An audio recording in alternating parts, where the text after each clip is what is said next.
ఈ అవకాశం ఇచ్చిన తండ్రి అయిన దేవునికి, కుమారుడైన క్రీస్తు వారి నామంలో నా కృతజ్ఞతాస్తుతులు చెల్లించుకుంటున్నాను. కూడి వచ్చిన మీ అందరికీ కూడా ప్రభు నామంలో వందనాలు. చిన్న ప్రార్థన చేసుకుని ప్రారంభించుకుందాం. ప్రార్థన. ప్రేమ కలిగిన మా కన్న తండ్రి, కృప కలిగిన మా ప్రభువా, మీ ఘనమైన పరిశుద్ధమైన మహోన్నతమైన నామమునకు స్తుతులు స్తోత్రములు చెల్లించుకుంటున్నాము తండ్రి. ఈ రాత్రికాల ఆరాధనలోనైనా మీ పిల్లలుగా మేమందరము కూడుకొని మీ మాటలు వినే గొప్ప భాగ్యాన్ని మాకు ప్రసాదించినందుకు స్తుతులు చెల్లించుకుంటున్నాము తండ్రి. వచ్చిన ప్రతి ఒక్కరిని దీవించి ఆశీర్వదించండి.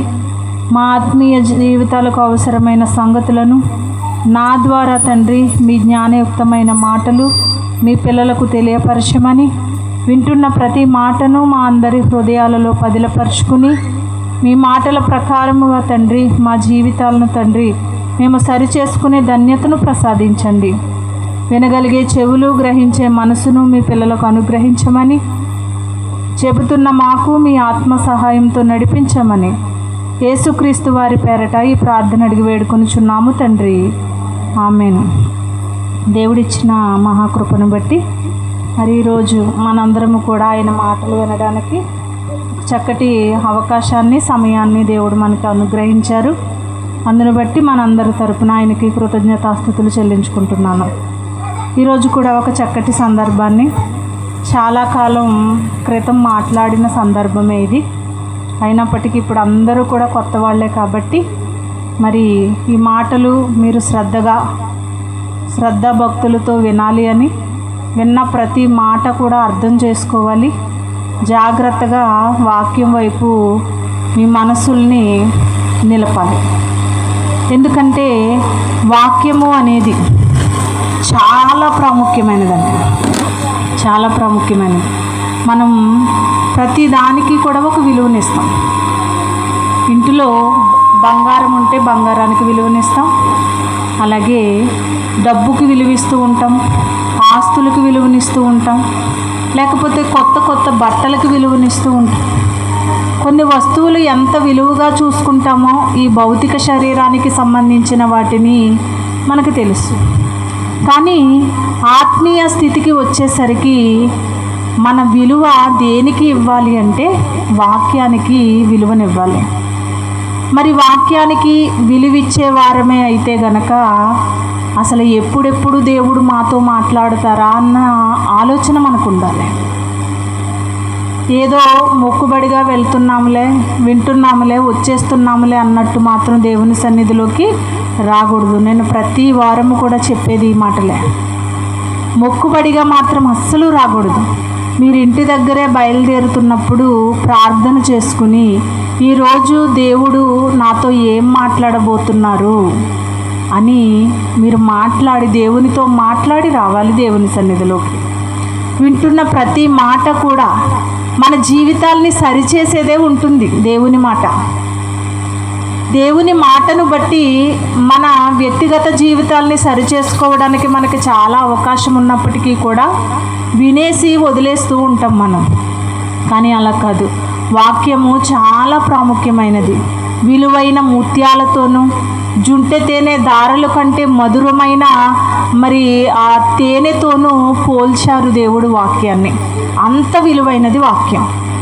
అయితే ఆ విలువైన వాక్యాన్ని ఈరోజు దేవుడు మనతో మాట్లాడుతున్నారు అంటే ఏం మాట్లాడతారు, మనకి ఏమి అవసరమో ఆయనకి తెలుసు అన్నీ కూడా.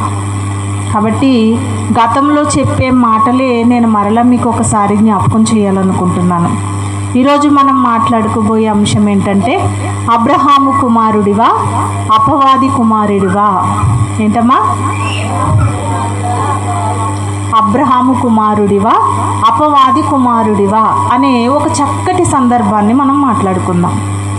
ఎందుకంటే బైబిల్లో చాలామంది భక్తి పరులు ఉన్నారు, చాలామంది ప్రవక్తలైన వారు ఉన్నారు, చాలామంది భక్తి కలిగిన స్త్రీలు కూడా మనకి కనిపిస్తూ ఉంటారు.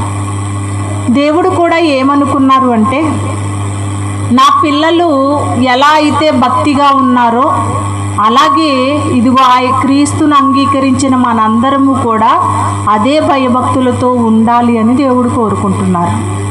ఈరోజు ప్రపంచ దేశాలన్నీ చూస్తే గనక సుమారుగా క్రైస్తవులే చాలా 400 కోట్ల మందికి పైగా ఉన్నారు. క్రైస్తవులు 400 కోట్ల మందికి పైగా క్రైస్తవులు ఉన్నప్పుడు దేవుడు భూమి మీద వెతుక్కుంటున్నారంట తన పిల్లల్ని.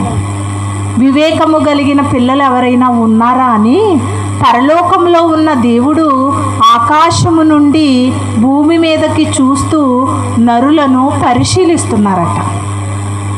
400 కోట్ల మంది జనాభా ఉన్న ఈ ప్రపంచంలో వెతుక్కోవలసినంత అవసరత దేవునికి ఏంటి చెప్పండి? 400 కోట్లు అంటే మాటలు కాదు కదా. ఎక్కడ పడితే అక్కడ ఆయన పిల్లలు కనిపిస్తూ ఉంటారు. కానీ దేవుడు వెతుక్కుంటున్నారు అంటే క్రైస్తవులుగా మనం పిలువబడుతున్నాము. కానీ క్రైస్తవులుగా క్రీస్తును అంగీకరించిన వారముగా ఆయన అడుగుజాడల్లో నడిచే వారముగా మాత్రం బ్రతకటం లేదు. ఒక క్రైస్తవుడు అని ఒక స్టాంప్ వేసుకుని అయితే ఉంటున్నాము, కానీ ఆయన అడుగుజాడల్లో బ్రతకటం లేదు అన్న సంగతిని మనం గమనించాలి. అందుకే ఆయన బైబిల్లో ఎంతోమంది భక్తుల జీవిత చరిత్రలను పెట్టి, ఇదిగో వీళ్ళ జీవిత చరిత్రలను మీకు ఎందుకు చూపిస్తున్నాను అంటే కనీసం వాళ్ళలా బ్రతికి చూపించాలి మీరు అన్న ఆలోచన దేవునిది. వాళ్ళలా అయినా వారి జీవితాలలో దేవుని కొరకు ఎలా బ్రతికారో, వారి జీవితాన్ని ఎలా త్యాగం చేశారో కనీసం వారి జీవితాన్ని చూసైనా మీరు నేర్చుకోవాలి అని మనకి పాఠాలుగా పెట్టారు వారి జీవితాన్ని. కానీ మనమైతే వాక్యము అనగానే చాలా నిర్లక్ష్యంగా ఉంటామండి. ఎక్కడికైనా ఒక సినిమాకి వెళ్ళాలంటే చాలా ఆతృతగా వెళ్ళిపోతూ ఉంటాం. ఒక పార్కుకు వెళ్ళాలి అన్నా, లేకపోతే ఒక రెస్టారెంట్కి వెళ్ళాలి అన్నా చాలా ఆరాటం ఉంటుంది. లేకపోతే మన బంధువుల ఇంటికి ఒక ఊరికి వెళ్ళాలి అన్నా చాలా ఆనందం ఉంటుంది. కానీ మరి చర్చికి వెళ్ళాలి అనగానే ఎక్కడ లేని నిరుత్సాహం అనేది వచ్చేస్తూ ఉంటుంది. ఇప్పటి వరకు కష్టపడి వారమంతా పనిచేశాను, ఈరోజు ఆదివారం కదా రెస్ట్ తీసుకుందాం కదా అనుకుంటారు చాలామంది. ఈరోజు కూడా చర్చికి వెళ్ళాలేంటి అని చాలామంది దేవుని సన్నిధికి దూరం అయిపోతూ ఉంటారు. కానీ ఆ ఒక్కరోజే మనల్ని వారం అంతా బ్రతికిస్తుందని. ఆదివారం ఒక్కరోజే సోమవారం నుండి శనివారం వరకు మన బ్రతుకు జీవితాన్ని ఎలా మలుచుకోవాలో అనేది ఆదివారం ఒక్కరోజే మనం నేర్చుకుంటాం. ఆ రోజును కూడా పోగొట్టుకుంటే మన జీవితం దేవునికి దూరం అయిపోతుంది అన్న సంగతిని మనం ఆలోచించాలి.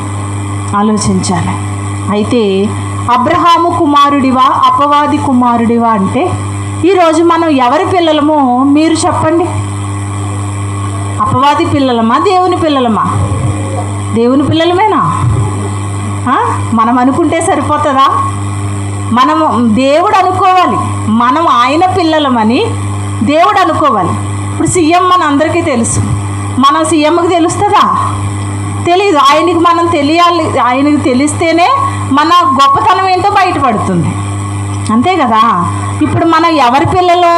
దేవుని పిల్లలమా మరి దుష్టుని పిల్లలమా అని అడగగానే ఏమనేసాం? వెంటనే పేరుకు మాత్రం దేవుని పిల్లలమేనండి. మరి బ్రతుకులు దేవునికి తగ్గట్టుగా ఉంటున్నాయా? నిజంగా ఒక మాట చెబుతానండి, నిజంగా మనం దేవుని పిల్లలమే అయితే మరి మన బ్రతుకుల్లో చూపించటం లేదు కదా. బ్రతుకుల్లో చూపించకుండానే మనం దేవుని పిల్లలం అయిపోతే పాత నిబంధన కాలంలో కానీ క్రొత్త నిబంధన కాలంలో కానీ యేసుక్రీస్తు వారు కానీ యేసుక్రీస్తు వారి శిష్యులు కానీ పాత నిబంధనలో ప్రవక్తలు కానీ వీళ్ళందరూ ప్రాణాలు అర్పించి మరీ దేవుని కొరకు బ్రతకాల్సిన అవసరం ఏంటి?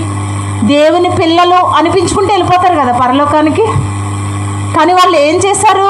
దేవుని కొరకు హతసాక్షులైపోయారు, దేవుని కొరకు ప్రాణాలు అర్పించారు, దేవుని కొరకు నలగొట్టుకున్నారు వారి శరీరాలను.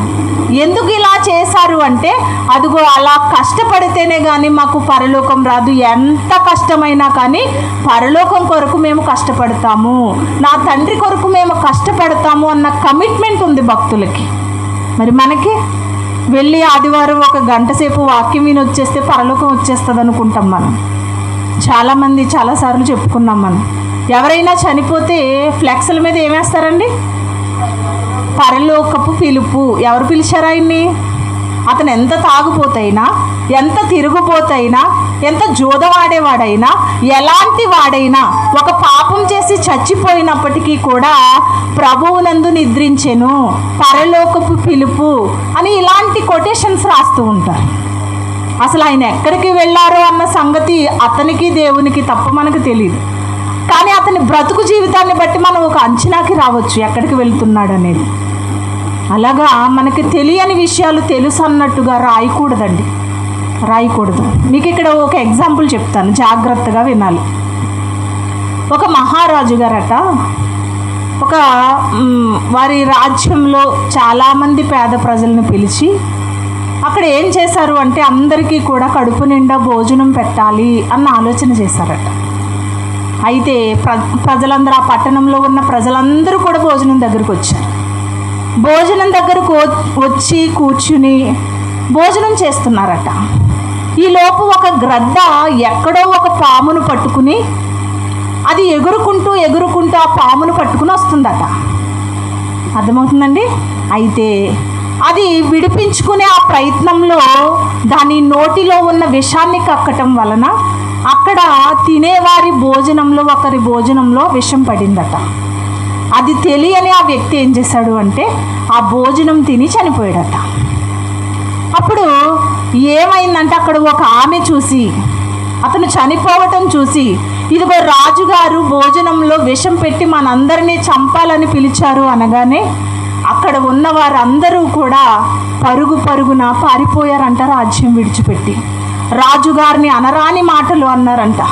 ప్రేమతో పిలిచి భోజనం పెడతారని వెళితే కడుపు నింపాల్సింది పోయి మమ్మల్ని కాటికి పంపించాలనుకుంటున్నాడా ఈ రాజు అని అనరాని మాటలు అనటం వలన రాజుగారు చాలా బాధపడిపోయారంటండి, చాలా బాధపడిపోయారంట. ఎందుకు చెబుతున్నానో అర్థమవుతుంది మీకు. అలాగా మనోవేదనతో రాజుగారు ఒకరోజు చనిపోయారంట. ఒక కథ మాత్రమే ఇది, అంటే దానిలో ఉన్న నీతిని మనం తెలుసుకోవటానికి మాత్రమే చెబుతున్నాను. అయితే ఎవరైతే నింద వేశారో ఆమె కూడా చనిపోయిందట. చనిపోతే అక్కడికి స్వర్గానికో నరకానికో వెళతారు కదా. వెళ్ళినప్పుడు ఇదిగో ఈ రాజుగారు తినే భోజనంలో విషం పెట్టడం వలన రాజ్యంలో ఒక సభ్యుడు చనిపోయాడు అని ఆల్రెడీ భూమి మీద ఉండి నింద వేసిన ఆవిడే మాట్లాడుతుందంట అక్కడ కూడా. అప్పుడు ఆ వ్యక్తి ఎవరైతే శిక్ష విధిస్తారో ఆ వ్యక్తి ఏం చేశాడంటే ముందు ఈవిని తీసుకెళ్ళిపోండి అన్నాడట. అలాగే తెలుసు కదా. ఇంతకీ ఈమెకి అతను విషం కలిపాడు అన్న సంగతి తెలియదు, ఈమె చూడలేదు, అతను ఎందుకు చనిపోయాడో తెలియదు. కానీ చనిపోగానే ఆమెకి తెలియని విషయాన్ని తెలిసినట్టుగా చెప్పి తప్పు చేసింది ఈమె. పాము కాదు, గ్రద్ద కాదు, తిన్న వ్యక్తి కాదు, పెట్టిన మనిషి కాదు, ఎవరో కాదు తప్పు చేసిన వారు. తెలియకుండా మాట్లాడింది కదా. తెలిసి తెలియని మాటలు మాట్లాడకూడదండి. అలా తెలియక మాట్లాడటం వలన ఒక ప్రమాదంలోకి ఆమె వెళ్ళిపోయినట్లుగా మనకి కనిపిస్తూ ఉంది. మనము కూడా అలాగే ఉంటామండి. ఒక తెలియని విషయాన్ని ఉంది అన్నట్టుగా నమ్మించే ప్రయత్నాలు చేస్తూ ఉంటాం. కానీ దేవుని పిల్లలకి అది సబబు కాదు. పరిశుద్ధ గ్రంథంలో భక్తులైన వారు ఉన్నది ఉన్నట్టుగా మాట్లాడారు, కానీ తెలిసి తెలియని మాటలు మాత్రం మాట్లాడలేదండి. మనమైతే అన్నీ అవే మాట్లాడతాం. ఒక విషయం ఎక్కడో గొడవ జరుగుతుందనుకో, దానిని మనమే కిట్టించేస్తూ ఉంటాం. అక్కడ ఏం జరిగిందో, ఎందుకు అలా గొడవ జరుగుతుందో, అవతల వాళ్ళు వచ్చి ఎందుకు కొడుతున్నారు, మనమే ఒక స్టోరీని అల్లుకుంటూ ఉంటాం. అవన్నీ మనకి ఎందుకు చెప్పండి? మన జీవితం మనది, మన బ్రతుకు మనది, మన కుటుంబం మనది. ఎదుటి వారి గురించి మనం ఎందుకు ఆలోచించాలి? వాళ్ళ పర్సనల్ లైఫ్లోకి మనం ఎందుకు తొంగి చూడాలి? మన గురించి మనం ఆలోచించుకోవాలి కదా. ఇప్పుడు ఒక శారీరకంగా మనం ఎదుటివారి విషయాల్లోకి వెళ్ళి మనం ఇబ్బంది పెడుతూ ఉంటాం ప్రజల్ని. కానీ ఆత్మీయ స్థితి గురించి కూడా ఆలోచిస్తే ఎదుటివారు ఎవరో వచ్చి చెడగొట్టాల్సిన అవసరం లేదండి. మన బ్రతుకులని మనమే నాశనం చేసేసుకుంటాం. చూద్దాం, ఒకసారి యూదులతో యేసుక్రీస్తు వారు మాట్లాడుతున్న మాట, ఒక డిస్కషన్ జరుగుతుంది అక్కడ. చూద్దాం. యోహాను సువార్త 8వ అధ్యాయము. యోహాను సువార్త 8వ అధ్యాయము 31వ వచనం. కాబట్టి యేసు తనను నమ్మిన యూదులతో, మీరు నా వాక్యమందు నిలిచిన వారైతే నిజముగా నాకు శిష్యులై ఉండి సత్యమును గ్రహించెదరు. ఇక్కడ ఆగుదాం. యేసుక్రీస్తు వారు యూదులు ఒక చోట కూర్చుని మాట్లాడుకుంటున్నారు. ఇప్పుడు నేను మీతో ఒక డిస్కషన్, మీరు అందరూ కూర్చున్నారు కదా, ఏదో ఒక విషయం గురించి నేను మీతో మాట్లాడుతున్నాను అనుకో, అది ఒక గ్రూప్ డిస్కషన్. అయితే యేసుక్రీస్తు వారు కూడా యూదులందరూ కూర్చున్నప్పుడు ఈయన కూడా కూర్చుని వారితో మాట్లాడుతున్నారు. ఏమని మాట్లాడుతున్నారు? యూదులతో, తనను నమ్మిన యూదులతో, మీరు నా వాక్యమందు నిలిచిన వారైతే నిజముగా నాకు శిష్యులై ఉందురు. నేను చెప్పే మాటల యందు మీరు దృష్టి పెడితే గనక, నేను చెప్పే మాటలు మీరు నమ్మితే గనక మీరు నాకు శిష్యులవుతారు అని యూదులతో మాట్లాడుతున్నారు. ఇంతకీ యూదులే యేసుక్రీస్తు వారిని నమ్మటం లేదండి.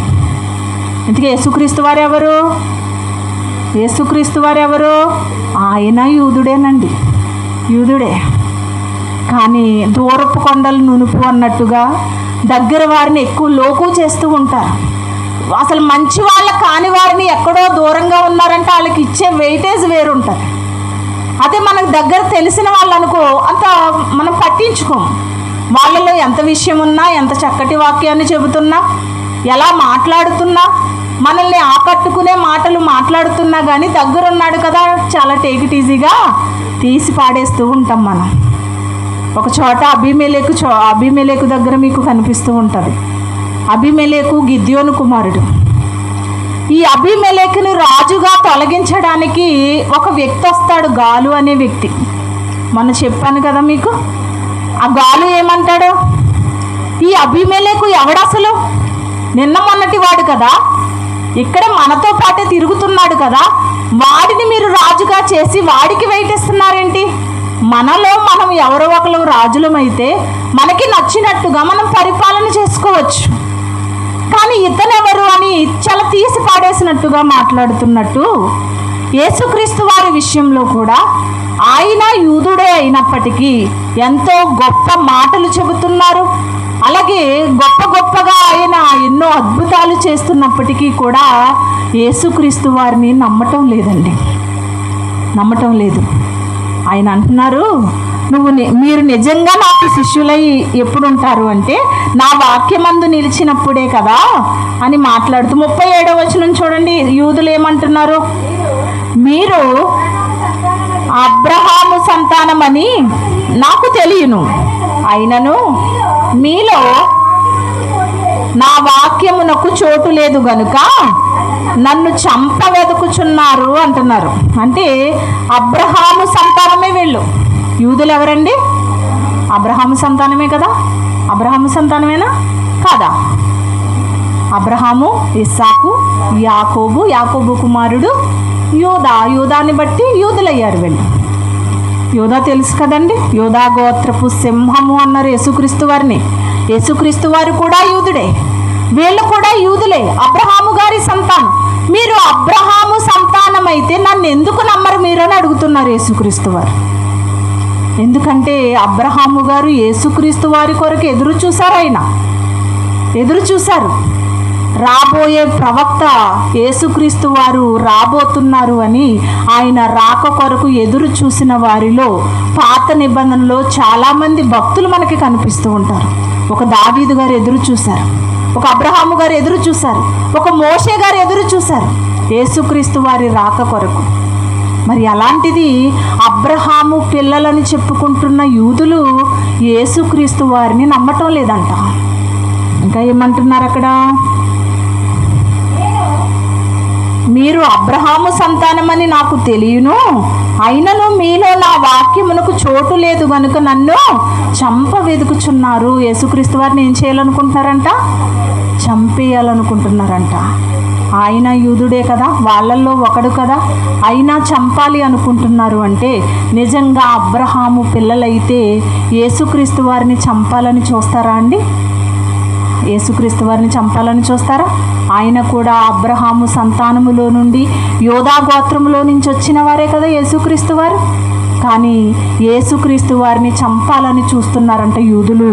ఇంకా అంటున్నారు 38వ వచనం, నేను నా తండ్రి యొద్ద చూచిన సంగతులే బోధించుచున్నాను, ఆ ప్రకారమే మీరు మీ తండ్రి యొద్ద వినిన వాటినే జరిగించుచున్నారని వారితో చెప్పెను. యేసుక్రీస్తు వారు అంటున్నారు, నేను నా తండ్రి ఏవైతే నాకు నేర్పించారో, ఏవైతే నాకు వినిపించారో వాటినే నేను మీకు బోధిస్తున్నాను అంటున్నారు యేసుక్రీస్తు వారు. మరలా యూదుల్ని ఏమంటున్నారు యేసుక్రీస్తు వారు?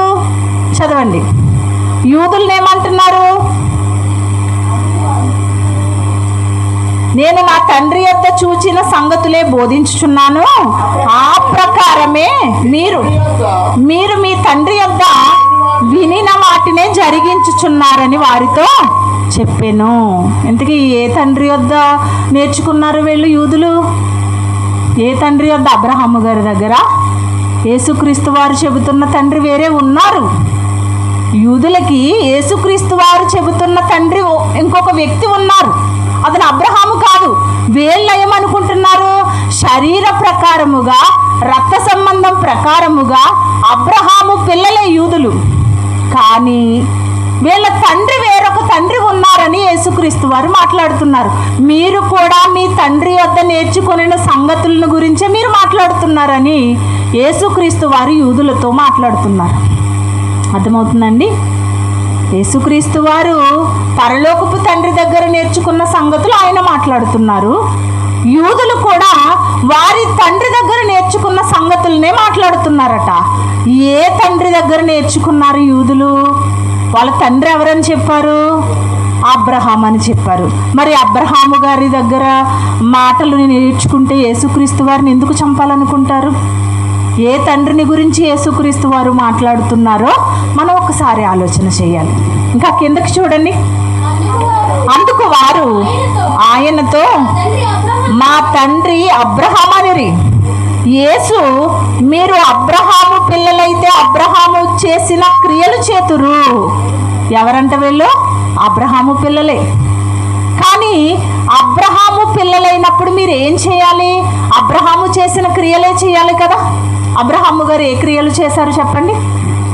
ఏం క్రియలు చేశారు? అయినా ఒక విశ్వాసులకే తండ్రిగా అయిపోయారంటే అబ్రహాము గారు అసలు ఏం చేశారు? అయినా ఒక రోజుని సొదొమ రాజు దగ్గర, మరి అక్కడ రాజు దగ్గర డిస్కషన్ జరుగుతూ ఉన్నప్పుడు అబ్రహాము గారికి సొదొమ రాజుకి ఒక డిస్కషన్ అవుతుంది. ఏమంటారు అంటే, నీ పనివారాన్ని అంతటిని కూడా నాకు ఇచ్చేయి, నేను నీకు కానుకలు ఇస్తాను, నీకు బంగారాన్ని ఇస్తాను, నీకు ఆస్తులు సమకూరుస్తానని సొదొమ రాజు చెప్తుంటుంటే, నీ ఆస్తి నాకు ఏమీ వద్దు, అసలు ఆస్తిని ఇష్టపడటం లేదు. చూడండి అబ్రహాము గారు. మనమైతే మనకిష్టమైన పొలం, ఒక ఎకరం పొలం ఉందనుకో, అవతల వాడు 1 కోటి రూపాయలు ఇస్తానన్నాడు అనుకో, అది 40 లక్షలకో 50 లక్షలకో పలుకుతుంది. కానీ డబుల్ వస్తుంది, మనకి 1 కోటి రూపాయలు వస్తుంది. ఇప్పుడు ఏం చేస్తాం? అది పుట్టు పూర్వత్రాల నుంచి వస్తున్న 40 లక్షల పొలం 1 కోటి రూపాయలు అడుగుతున్నాడంటే మాటలు కాదు కదా అని మనకి ఇష్టమైన పొలాన్ని కూడా డబ్బు మీద ఆశతో ఇచ్చేస్తూ ఉంటారు. కానీ అబ్రహాము గారికి ఆస్తి ఇస్తానంటే వద్దంటున్నారు. ఇదిగో నీ ఆస్తి వల్లనే నేను బాగుపడానని మీరు చెప్పుకుంటారు, నాకు అది అవసరం లేదు, నాకు అవసరం లేదు, నా దేవుడు నిన్ను నేను గొప్పగా చూపించాలనుకుంటున్నాను, కానీ మీరు కాదు. నేను ఇంత గొప్ప స్థితిలో ఉన్నాను అంటే, నేను ఇలాంటి పొజిషన్లో ఉన్నాను అంటే అది నా దేవుని వలన, నువ్విచ్చిన ధనము వలన, నువ్విచ్చిన ఆస్తి వలన నేను గొప్పగా ఉన్నాను అంటే దానికి నా తండ్రి మహిమపరచబడరు అని అబ్రహాము గారు ఆస్తిని తిరస్కరించారు. అయితే ఏం జరుగుతుందో కింద చూడండి, 40వ వచనం. దేవుని వలన వినిన సత్యము మీతో చెప్పిన వాడనైన నన్ను మీరిప్పుడు చంపవెదకుచున్నారే. అబ్రహాము అట్లు చెయ్యలేదు, మీరు మీ తండ్రి క్రియలే చేయుచున్నారని వారితో చెప్పెను. మరలేమంటున్నారు? యేసుక్రీస్తు వారు ఏమంటున్నారు? మీరు మీ తండ్రి క్రియలే చేస్తున్నారు, మీ తండ్రి అడుగుజాడల్లోనే మీరు నడుస్తున్నారు. ఇంతకీ వాళ్ళ తండ్రి ఏమో వాళ్ళ అబ్రహాం అనుకుంటున్నారు. ఇక్కడ యేసుక్రీస్తు వారేమో అవును మీ తండ్రి క్రియలే చేస్తున్నారు అంటున్నారు, కానీ అక్కడ అబ్రహాము గారిని మెన్షన్ చేయటం లేదు. వీళ్ళకి తండ్రి వేరే ఉన్నారు. అది మాట్లాడటానికి మీ తండ్రి క్రియలు మీరు చేస్తున్నారు, నా తండ్రి చెప్పిన సంగతులు నేను మీకు బోధించుచున్నాను అని యేసుక్రీస్తు వారు మాట్లాడుతూ ఆ కింద ఏమంటున్నారో చూడండి. అందుకు వారు మేము వ్యభిచారము వలన పుట్టిన వారము కాము, దేవుడు ఒక్కడే మా తండ్రి అని చెప్పగా వీళ్ళు ఎంత మాటలు మారుస్తున్నారో చూడండి. ముందేమో మా తండ్రి ఎవరో అబ్రహాం అన్నారు. ఇప్పుడు యేసుక్రీస్తు వారు నిజంగా మీరు అబ్రహామును ప్రేమిస్తే నన్ను ఎందుకు చంపాలనుకుంటారు, నా మాటలు ఎందుకు గ్రహించటం లేదు అని తిరిగి మాట్లాడటంతో వెంటనే మాట మార్చేశారు. మళ్ళీ ఏమంటున్నారు? మేమేమైనా వ్యభిచారం వలన పుట్టిన వారమా కాదు, మా తండ్రి ఎవరో తెలుసా, దేవుడు అంటున్నారు. ముందేమో అబ్రహాము గారు అన్నారు, ఇప్పుడేమో ప్లేట్ ఫిరాయించేశారనమాట. దేవుడు అంటున్నారు. మనం కూడా అలాగే మాటలు మార్చేస్తుంటాం కదా ఒక్కొక్కసారి. మనం కూడా చాలాసార్లు, ఒక్కొక్కసారి ఏంటి చాలాసార్లు ఏదైనా మనకి నష్టం జరుగుతుందంటే వెంటనే మాట మార్చేస్తూ ఉంటాం. మనం వెంటనే మాట మారుస్తాం. అందుకే చాలామంది అంటారు, పాముల 2 నాలుకలు ఉన్నాయంటారు, నీకు 2 మాటలు మాట్లాడుతున్నావు, ఇలా మాట్లాడుకుంటారు కదా. అలాగే వీళ్ళు కూడా యూదులు ఏం చేస్తున్నారు? ముందు మా తండ్రి అబ్రహాం అంటున్నారు, మీరు అబ్రహాం పిల్లలైతే నన్ను చంపరు కదా, నా తండ్రి నాకు చెప్పిన సంగతులనే నేను మీకు బోధిస్తున్నాను, మీరు మీ తండ్రి క్రియలే చేస్తున్నారు, మీ తండ్రి ఎవరో అబ్రహాము కాదు, మీ తండ్రి వేరే ఉన్నారు అనగానే మేము ఏమన్నా వ్యభిచారం వలన పుట్టామా కాదు కాదు, మేము ఎవరి వల్ల పుట్టామో తెలుసా, మా తండ్రి ఎవరో తెలుసా, మా తండ్రి పరలోకంలో ఉన్నారు, దేవుడు గొప్పవారు అని చెప్పుకుంటున్నారు. నేను ఎవరో తెలుసా, నా వెనకాల ఎంత బ్యాక్గ్రౌండ్ ఉందో తెలుసా అని మాట్లాడతారు కదా చాలామంది. మాట్లాడతారా? నా వెనక బ్యాక్గ్రౌండ్ ఏంటనుకుంటున్నారు? సీఎం బ్యాక్గ్రౌండ్ ఉంది నా దగ్గర, పిఎం బ్యాక్గ్రౌండ్ ఉందని గొప్పగా చెప్పుకుంటారు కదా. యూదులు కూడా అలాగే చెబుతున్నారు. ఏమని? మా తండ్రి ఎవరో తెలుసా, విశ్వాసులకు తండ్రి అబ్రహాము గారు అంటున్నారు. మా తండ్రి ఎవరో తెలుసా, పరలోకంలో ఉన్నారు ఆయన, మా తండ్రి దేవుడే అని మరొకసారి చెబుతున్నారు. మొత్తం వారి మాటలన్నిటినీ కూడా యేసుక్రీస్తు వారు తిప్పి కొడుతున్నారు. కొట్టగానే మనం ఏదైనా గొడవకి వెళ్తున్నాం అనుకో, నా వెనకాల ఎవరు లేరనా నువ్వు ఇలా రెచ్చిపోతున్నావు, నా వెనక ఎవరు లేరు అనుకుంటున్నావా, నా వెనక నా సైన్యం ఉందన్నట్టుగా మాట్లాడతాం మనమైతే. వీళ్ళు కూడా యూదులు కూడా అలాగే మాట్లాడుతున్నారు యేసుక్రీస్తు వారితో. అప్పుడు ఆయన ఏమంటున్నారో చూడండి. యేసు వారితో ఇట్లా, నేను దేవుడు మీ తండ్రి అయిన ఎడల మీరు నన్ను ప్రేమింతురు, నేను దేవుని వద్ద నుండి బయలుదేరి ఉన్నాను, నా అంతటా నేనే వచ్చి ఉండలేదు, ఆయన నన్ను పంపెను. నిజంగా మీరు తండ్రి పిల్లలైతే, నా తండ్రి పిల్లలైతే మీరు నన్ను ప్రేమిస్తారయ్యా. పరలోకపు తండ్రి ఇదిగో యూదులైన మీ తండ్రి అయితే అక్కడ నుంచి వచ్చిన నన్ను మీరు ప్రేమించాలి కదా, నన్ను చంపాలని ఎలా అనుకుంటున్నారు అని మాట్లాడుతున్నారు. నన్ను ఎలా చంపాలనుకుంటున్నారు? నా తండ్రే కదా నన్ను ఈ లోకానికి పంపించారు, మీ అందరిని రక్షణార్థమై కదా నన్ను ఇక్కడికి పంపించారు. అలాంటప్పుడు నేనే మీ కొరకు నేను వస్తే నన్ను చంపాలని చూస్తూ నా తండ్రి పిల్లలని ఎలా చెప్పుకుంటున్నారు మీరు అని యేసుక్రీస్తు వారు అడుగుతుంటే వీళ్ళ దగ్గర సమాధానం దొరకటం లేదు. అక్కడ అంటున్నారు చూడండి 44వ వచనంలో,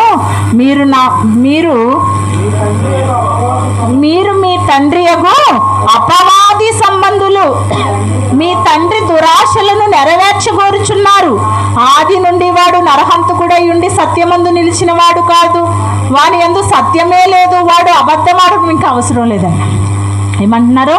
ఎవరి పిల్లలంటే ఇంతకీ వీళ్ళ తండ్రి ఎవరు? యూదుల తండ్రి ఎవరు?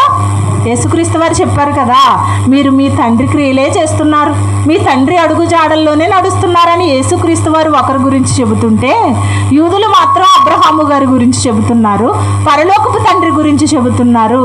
కానీ వారి క్రియలను బట్టి వారు అపవాది సంబంధులుగా యేసుక్రీస్తు వారు గుర్తించి మాట్లాడుతున్నారు. ఇప్పుడు మన విషయానికి వద్దాం. మనం ఎవరి పిల్లలమండి? మన తండ్రి ఎవరు చెప్పండి? మన తండ్రి ఎవరు? ఇప్పుడు ఇప్పటి వరకు మాట్లాడుకున్నాం కదా. ఇప్పుడు చెప్పండి, ఇందాక దేవుని పిల్లలం అన్నారు కదా, ఇప్పుడు చెప్పండి ఎవరి పిల్లలం మనం? దేవుని పిల్లలమా దయ్యం పిల్లలమా? అమ్మా ఒప్పేసుకోవాలి కదా. మన క్రియలను బట్టి మనకు తెలుసు కదా మనం ఎవరి పిల్లలమో. ఎవరినో పక్కోళ్ళని అడిగి చెప్పాల్సిన అవసరం లేదు. ఎగ్జామ్ హాల్లో పక్కోళ్ళని అడిగి ప్రశ్న ఆన్సర్ రాసుకున్నట్టుగా మనం దేవుని పిల్లలమా దయ్యపు పిల్లలమా అంటే మనం నిజంగా ఎవరి పిల్లలమని మీరు పక్కోళ్ళని అడగాల్సిన అవసరం లేదు. మీ బ్రతుకు జీవితంలో మీ క్రియలు ఎలా ఉంటున్నాయో మీకు తెలుసు. మీ వ్యక్తిగత జీవితాలకు తెలిసినప్పుడు మీరు ఎవరి పిల్లలు మీరు చెప్పేసుకోగలరు. నన్ను కూడా కలుపుకుంటే మనం ఎవరి పిల్లలమో మనం చెప్పుకోవచ్చు. మనం దేవుని పిల్లలమో దయ్యపు పిల్లలమో అని చెప్పుకోవచ్చు. ఇప్పుడు చెప్పండి, దేవుని పిల్లలా దయ్యపు పిల్లలా? దయ్యం పిల్లలమేనా? అంటే మనందరం దయ్యాలమా? ఏమా దయ్యాలమా? మనందరం దేవుని పిల్లలుగా ఉండాలని ఆయన కోరుకుంటున్నారు. ఒక దయ్యాన్ని మనం తండ్రిగా చేసుకుని వాడి అడుగు జాడల్లో నడుస్తున్నాము అంటే దేవునికి ఎంత బాధో ఆలోచించండి. ఎంత బాధ ఉంటుందండి. నా పిల్లలు, నా కన్న పిల్లలు, నేను కన్నాను, నేను కనుక్కున్నాను వారిని, నేను పెంచుతున్నాను వారిని, నేను పోషిస్తున్నాను వారిని. అలాంటి నా పిల్లలు ఎవరినో తండ్రి అని పిలిస్తే మరి మన కన్న తండ్రి అయిన దేవునికి ఆ గుండెల నిండా ఎంత బాధ ఉంటుందండి, ఎంత బాధ ఉంటుంది. నిజంగా అమ్మ అని ఎవరినైనా పిలవచ్చు కానండి, నాన్న అని పిలిస్తే బాగుంటుందా? ఒక కడుపును పుట్టిన పిల్లలు తప్ప ఇంకెవ్వరిని కూడా నాన్న అని మన పిల్లల్ని పిలుచుకుంటాం, ఒరే నాన్న అని, అది వేరు. కానీ రోడ్డు అంటే వెళ్తున్న వాడిని నాన్న అని పిలిచామనుకో, ఈ నాన్న మనల్ని బతకనేవాడు, తెలుసా అండి. కానీ దేవుడిని కూడా అలాగే చేసేసారండి. ఈరోజు నేను కదా మిమ్మల్ని కనుక్కున్నాను, నేను కదా మీ తండ్రిని, మీరు కదా నా పిల్లలు, మీరు ఎవరినో తండ్రి అనుకుంటున్నారేంటి, మీరు ఎవరినో తండ్రిగా భావించుకుని వాడి అడుగు జాడల్లో నడుస్తున్నారేంటి అని అడుగుతున్నారని. మీరు మీ తండ్రి అగు అపవాది సంబంధులు, మీరు మీ తండ్రి దురాశలను నెరవేర్చుకోరుచున్నారు అని. వాడు ఆది నుండి నరహంతకుడుగా ఉన్నాడు, ఆడు నరహంతకుడుగా ఉన్నాడని తెలిసినప్పటికీ కూడా మీరు ఏం చేస్తున్నారు? ఆ నరహంతకుడి చేతుల కిందే మనం బ్రతుకుతున్నాం. అలాగే ఒక అబద్ధానికి సపోర్ట్ చేసినట్టు ఒక న్యాయానికి మనం సపోర్ట్ చేయమండి. ఎవరైనా వచ్చి అన్యాయంగా ఎవరినైనా కొడుతున్నారనుకో, వాళ్ళు చూసుకుంటారు, వాళ్ళ గొడవకు నువ్వెందుకు వెళ్తున్నావురా, నీకు ఏం పని అసలు? మన వాళ్ళు మనల్ని కట్టడి చేసేస్తూ ఉంటారు, అవతలకు వెళ్ళనివ్వరు. అసలు వాళ్ళు ఏదో పడతారు, న్యాయం మాట్లాడుతుంటే నీకు ఏం అవసరం, అసలు నీకు ఏం అర్హత ఉందని నువ్వు మాట్లాడుతున్నావు, నువ్వు వాళ్ళు ఏదో పడతారు అని మాట్లాడుకుంటూ ఉంటాం. మన న్యాయం వేరు, మన నీతి వేరు. కానీ ఇప్పుడు అబ్రహాము పిల్లలుగా అవ్వాలంటే ఏం చెయ్యాలి? యేసుక్రీస్తు వారు తేల్చి చెప్పేశారు కదా, మీరు మీ తండ్రి అగు అపవాది సంబంధులు. అప్పుడు యూదులే కాదు, ఇప్పుడు క్రైస్తవులు కూడా అపవాది సంబంధులుగానే బ్రతుకుతున్నారు. ఇప్పుడు మరి అబ్రహాము సంబంధులుగా, తండ్రి సంబంధులుగా మనం బ్రతకాలి అంటే ఏం చెయ్యాలి? అబ్రహాము చేసే క్రియలేంటి? అబ్రహాము గారికి పిల్లలు ఎలా అవుతాం మనం? ఒక మాట చూద్దాం. లూకాసు వార్త 19వ అధ్యాయము, లూకాసు వార్త 19వ అధ్యాయము 1వ వచనం నుంచి నేను చదువుతాను. కొన్ని వచనాలు జాగ్రత్తగా వినండి. లూకాసు వార్త 19వ అధ్యాయము 1వ వచనం నుంచి. ఆయన సంచరించుచు యెరికో పట్టణములో ప్రవేశించి దాని గుండా పోవుచుండెను. ఎవరు వెళ్తున్నారు? యేసుక్రీస్తు వారు. ఆయన సంచరించుచు యెరికో పట్టణములో ప్రవేశించి దాని గుండా పోవుచుండెను. యెరికో పట్టణంలో ప్రవేశించి ఆ దారి మార్గాన వెళుతున్నారంటే యేసుక్రీస్తు వారు. అయితే ఏం జరుగుతుందో చూడండి. ఇదిగో సుంకపు గుత్తదారుడును ధనవంతుడనైన జక్కయ్యాను పేరు గల ఒకడు యేసు ఎవరో అని చూడగోరెను గాని పొట్టివాడైనందున జనులు గుంపుగూడి ఉండుట వలన చూడలేకపోయాను. జక్కయ్య గురించి తెలియని క్రైస్తవులు ఎవరైనా ఉంటారా అండి? మొత్తం సండే స్కూల్లో తెగ చెప్పేస్తారండి జక్కయ్య, పొట్టి జక్కయ్య. పాపం మొన్నటి వరకు పొట్టి జోసఫ్ గారు అనేవారు. ఆయన వాక్యం కంటే ఎక్కువ కామెడీ చేసేవారండి. చాలామంది నవ్వుకోవడానికి ఆయన ప్రసంగాలు పెట్టి వినేవారు. కానీ ఆయన ఒక రోజు మరణించారు. హాస్యం ఆగిపోయిందండి. హార్ట్ అటాక్తో మరణించారు 50 సంవత్సరాలకే. అంటే ఒక వైకల్యం ఉంటే వాళ్ళు పాపులర్ అయిపోతున్నారండి. ఇప్పుడు వాక్యం అంతా స్పీడ్గా వెళ్ళటం లేదు, కానీ మనలో ఏదైనా ఒక కళను చూపిస్తున్నాం అనుకో, ఒక పిచ్చివాడు ఇష్టం వచ్చినట్టుగా బూతులు ఆడుతున్నాడు అనుకో, వాడు పాపులర్ అయిపోతున్నాడండి. యూట్యూబ్లో పెద్ద స్టార్ అయిపోతున్నాడు. వాక్యాన్ని చూడరు. అలాంటి వాళ్ళకి ఎన్ని వ్యూస్ ఉంటాయి? లక్షల వ్యూస్ ఉంటాయి, లక్షల మంది చూస్తారు. అలాంటివి ప్రజలు కూడా పిచ్చోళ్లే కదా, అందుకే అలాంటివే ఇష్టపడతారండి. పిచ్చోళ్లే కదా, వాక్యాన్ని కదా. ఇదిగో ఈ మాట వింటే మనం ఏం నేర్చుకోవాలి? ఈ మాట వింటే మన జీవితాల్లో ఏదో ఒక విషయం దొరుకుతుంది. మనల్ని మార్చుకోవడానికి ఏదో ఒక విషయం మనకి కనిపిస్తుంది, దేవుడు మనకి వినిపిస్తారు అన్న నమ్మకంతో మనం ఒకవేళ యూట్యూబ్ ఓపెన్ చేసినా కానీ దేవుని మాటలు వినడానికి ఇష్టపడితే, ఈరోజు నేను 4 గంటలకు లేచానండి. ఎందుకో మెలకు వచ్చేసింది, నిద్ర పట్టడం లేదు. సరే అని వాక్యం పెట్టుకున్నానండి. 4 గంటలకి ఒక ప్రసంగం వినేసాను, ఏమనిపించలేదు నాకు.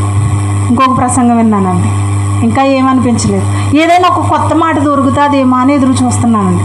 ఆ కొత్త మాటను బట్టి మీకు కొత్త ప్రసంగం చెప్దాం కదా అని చూస్తున్నాను. మరలా ఇంకో మెసేజ్ పెట్టేసుకున్నానండి. 4 గంటల నుంచి 3 మెసేజ్లు పెడితే 7 అయిందండి. టైం కిల్ అయిపోయింది, కానీ ఒక కొత్త మాట నాకు కనిపించలేదండి. అందరూ మనం అనుకుంటాం మన కొత్త సంగతులు వింటున్నాము. మరి చాలామంది ఏం చెప్పుకుంటారో తెలుసా? ఆశీర్వాదాల గురించి, దేవుడు చేసే మేలుల గురించి, అప్పుల బాధలు పోగొట్టాలని కొన్ని కథలు, కొన్ని స్టోరీసు. అసలు పరిశుద్ధ గ్రంథం అంతా 66 పుస్తకాలతో ఇమిడి, అసలు ఈ లోకమే ఈ ప్రపంచంలో మనకి ఉన్న ఆయుష్కాలం సరిపోదంటే దీన్ని అర్థం చేసుకోవడానికి. అలాంటిది ఇందులో మాటలు చెప్పాల్సింది పోయి కథలు చెబుతారా? కథలు ఒక్క దేవుని మాట చెప్పటం లేదండి, అన్ని స్టోరీసే. ఇందాక చెప్పాను కదా నేను పాము కథ, అలాంటి కథలు ఎన్నో. ఆ కథ కూడా పొద్దున విన్నదే. ఆ స్టోరీస్ అసలు ఇంకా దేవుని మాటే లేకుండా అవే చెప్పటం వలన ప్రజలు వాటికి చాలా ఇంట్రెస్ట్ చూపిస్తున్నారన్నమాట. కానీ దేవుని మాట మనల్ని చాలా మారుస్తుందండి. దానికి నేనే నిదర్శనం అండి. ఒకప్పుడు నేను ఇలా లేనండి, నాకు అసలు వాక్యం తెలీదు. నేను ఎప్పుడు చర్చికి కూడా వెళ్ళలేదండి. పెళ్ళి అయ్యేంత వరకు నాకు చర్చి తెలియదు. అలాంటిది వాక్యం కొంతమంది చెప్పడాన్ని బట్టి నేను ఇన్స్పైర్ అయ్యానే తప్ప నా అంతటా నాకు నేర్చుకోవాలి అన్న ఆలోచన ఎప్పుడూ రాలేదండి. కానీ దేవుడు అర్థమైన తర్వాత చాలా పిచ్చిగా అనిపిస్తుందండి వాక్యం అంటుంటే. ఎక్కడ చూసినా బైబిల్ చదువుకోవాలి, ఏదో ఒక మాట వాక్యం వినాలి. ఏ పని చేస్తున్నా ఏదో ఒక ప్రసంగం పెట్టుకుని వింటూ పని చేసుకుంటానండి నేను. వాస్తవంగా బైబిల్ ముందేటి చెబుతున్నాను. అయితే క్రిస్టియన్ సాంగ్స్ వింటాను, లేదంటే ఏదో ఒక వాక్యం పెట్టుకుని వింటాను. అలా వింటే వినుట వలన విశ్వాసం కలుగుతుందట. వినుట క్రీస్తుని గురించిన మాట మనం వినాలి. కానీ మనం షోస్ చూస్తూ ఉంటాం, కామెడీ చూస్తూ ఉంటాం, సినిమాలు చూస్తూ ఉంటాం, ఏవేవో కనిపిస్తాయి మనకి. అవి కాదు, వాటి వల్ల మన బ్రతికేమీ మారదండి. దేవుని మాట, ఏదో ఒక మాట మన జీవితాన్ని మారుస్తుంది. అలాగే ఈ జక్కయ్య గారిని ఒకే ఒక మాట మార్చిందండి. ఎన్నో ప్రసంగాలు వినేయలేదు జక్కయ్య గారు, ఎన్నో ప్రసంగాలు వినలేదు. ఒకే ఒక మాట యేసుక్రీస్తు వారు మాట్లాడారు. ఏంటో చూద్దాం. అది ఇదిగో 2వ వచనం. సుంకపు గుత్తదారుడును ధనవంతుడనైన జక్కయ్యను పేరుగల ఒకడు యేసు ఎవరో అని చూడగోరెను గాని పొట్టివాడైనందున జనులు గుంపుగూడి ఉండుట వలన చూడలేకపోయాను. యేసుక్రీస్తు వారు యెరికో పట్టణంలో ఒక మార్గం గుండా వెళుతున్నప్పుడు ఇక్కడ జక్కయ్య గారు ఏం చేస్తున్నారంటే యేసుక్రీస్తు వారు ఎవరా అని చూడడానికి వచ్చారట. అసలు ఆయన ఎవరో కూడా తెలియదు ఆయనకి. ఆయన గొప్పతనం గురించి అయితే విన్నారు, ఆయన అద్భుతాల గురించి అయితే విని ఉంటారు. కానీ ఆయన ఎప్పుడు డైరెక్ట్గా ఆయనతో మాట్లాడలేదు, ఆయన ప్రసంగాలు వినలేదు. కానీ ఎవరో అని చూడటానికి వచ్చారట. చాలామంది జనులు యేసుక్రీస్తు వారు వెనకాల వెళుతుంటే పాపం పొట్టివాడుగా ఉన్నారు కదా, ఈయనకు కనిపించడం లేదంటే యేసుక్రీస్తు వారు ఇప్పుడు ఈయన ఏం చేస్తున్నారు చూడండి. ఇంతకీ ఈయన వృత్తి ఏంటి? సుంకపు గుత్తదారుడు. మన భాషలో చెప్పాలంటే వడ్డీ వ్యాపార, ఇన్కమ్ ట్యాక్స్ ఆఫీసర్, పన్నుల వసూలుదారి. పన్నులు వసూలు చేస్తారు కదా. రోడ్ల మీద ఫ్రూట్స్ బండి పెట్టారనుకో, పన్ను వసూలు చేయడానికి వెళ్ళిపోతాడు. నువ్వు బండి తీస్తావా, పన్ను కడతావా? బండి తీస్తావా, పన్ను కడతావా? కడితే పన్ను కట్టు, లేకపోతే ఇక్కడి నుంచి బండి తీసే. ఇంకా బాధపడలేక 100 200 అతనికి పన్ను కడతారు. పన్నులు కట్టించుకునే వాళ్ళకి కనికరం ఉండదండి అసలు. ఏదో పేదోళ్ళు కదా, ఏదో బ్రతుకుతున్నారు, వాళ్ళకి ఫ్రూట్స్ అమ్ముకుంటే ఎంత వస్తుందిలే అని వెళ్ళిపోరు. షాపింగ్ మాల్స్కి వెళ్ళి అడుగుతారు ఇటు పన్నులు. బట్టల షాపులకి వెళ్ళి అడుగుతారా? రెస్టారెంట్లకు వెళ్ళి అడుగుతారా? లేదు, రోడ్డు మీద ఏదో చిన్న బండి పెట్టుకుని బ్రతుకు తెరువు కోసం బ్రతుకుతున్న వాళ్ళ దగ్గరికి వెళ్ళి వారి ముక్కు పిండి వసూలు చేస్తూ ఉంటారండి. అలాంటి పరిస్థితిలో ఉన్నాడు ఈ సుంకపు గుత్తదారుడైన జక్కయ్య. చాలా పాపం చేస్తున్నాడండి. ప్రజల్ని హింసిస్తున్నాడు, వడ్డీ వ్యాపారాలు చేస్తున్నాడు, అందరి దగ్గర బలవంతంగా పన్నులు లాక్కుంటున్న జక్కయ్య యేసుక్రీస్తు వారు ఎవరో అని చూడడానికి వెళ్ళారట. వెళితే ఏం జరుగుతుందో చూడండి. 4వ వచనం. అప్పుడు యేసు ఆ త్రోవను రానై ఉండెను గనుక అతడు ముందుగా పరుగెత్తి ఆయనను చూచుటకు ఒక మేడి చెట్టెక్కెను. ఆగండి. అయితే ఇక్కడ ఏం జరుగుతుంది? యేసుక్రీస్తు వారు మరొక మార్గం గుండా రాబోతున్నారు. ముందు ఒక దారిలో నుంచి వెళ్తున్నారు. ఈ దారి అయిన తర్వాత మరొక దారి నుంచి వస్తారు. చిన్నప్పుడు వినాయక చవితి అవి సంబరాలు జరిగేవండి. జరుగుతున్నప్పుడు ఏం చేసేవారంటే వాళ్ళు వేసుకున్న ఆ వేషాలని చూడడానికి పిల్లలందరూ కూడా చక్కగా రోడ్ల మీద నిలబడి చూసేవారు. ఇప్పుడు ఈ బండ్లన్నీ పర్వాలే వీధిలో నుంచి వస్తున్నాయని కానీ ఇక్కడి నుంచి మళ్ళీ అక్కడికి పరిగెట్టేసేవారు. ముందే అక్కడికి వెళ్ళిపోయి మరి అక్కడి నుంచి చూస్తూ ఉండేవారు. మళ్ళీ అక్కడి నుంచి ఇంకొక చోటకి.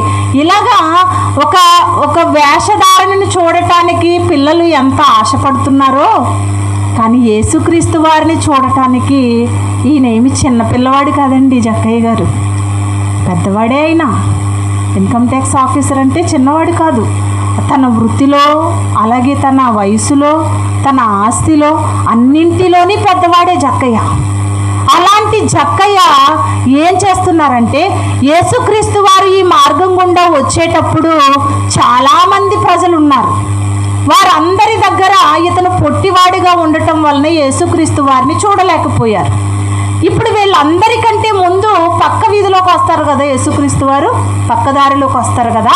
గబగబా ఆ దారికి వెళ్ళిపోయి మనం అక్కడ వెయిట్ చేయాలి, క్రీస్తు వారిని ఎలా అయినా సరే చూడాలి.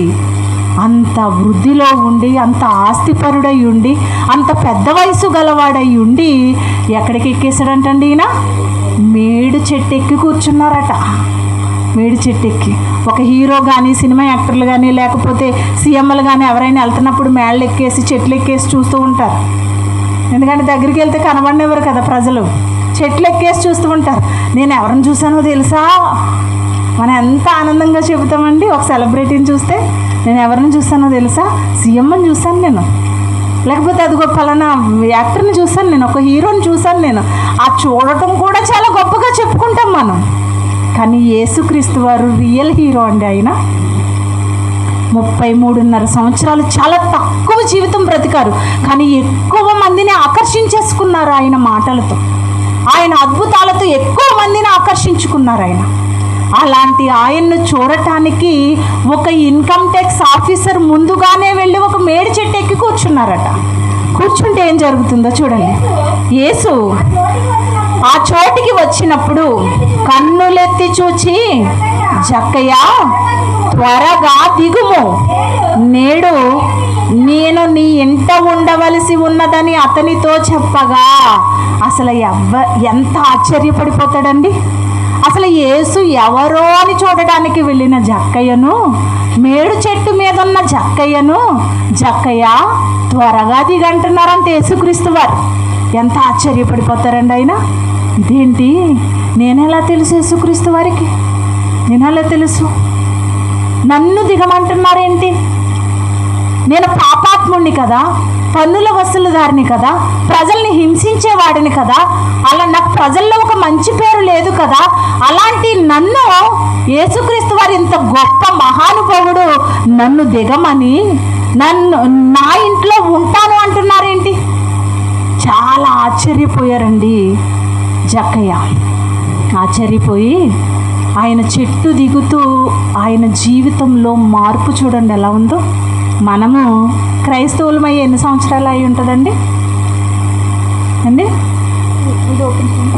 క్రైస్తవులమయ్యి మనం ఎన్ని సంవత్సరాలు అయి ఉంటుంది? ఒక 10 సంవత్సరాలు అయిందా? ఒక 20 సంవత్సరాలు అయిందా? ఒక 20 సంవత్సరాలు అనుకోండి, క్షమించండి.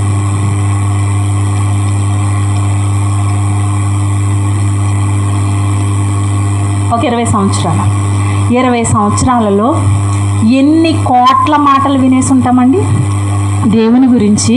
ఎన్ని కోట్ల మాటలు వినేసి ఉంటాం మనం? లెక్క పెట్టలేనన్ని మాటలు విన్నాం మనం. ఇంకా మన జీవితాల్లో మార్పు కనిపించడం లేదు. కానీ జక్కయ్య గారితో ఒకే ఒక్క మాట, జక్కయ్య త్వరగా దిగు, నేడు నేను నీ ఇంట ఉండవలసి ఉన్నది. ఒక్క మాటే మాట్లాడారండి యేసుక్రీస్తు వారు.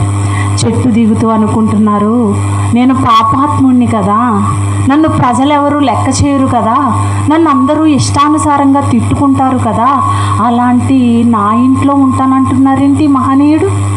నా జీవితం ఇలా ఉండటానికి వీల్లేదు, నేను ఇలా ఉండకూడదు, ప్రజల దగ్గర ఒక దరిద్రుడుగా దుర్మార్గుడుగా నేను కనిపించకూడదు. ఇంత గొప్ప మహానుభావుడు ఒక దీనుడైనా దుర్మార్గుడైనా పాపాత్ముడైనా నా ఇంటికి వస్తున్నారు అంటే అసలు ఆయన నా ఇంటిలోకి రావటానికి నాకు ఏం అర్హత ఉంది అనుకుంటున్నారు జక్కయ్య?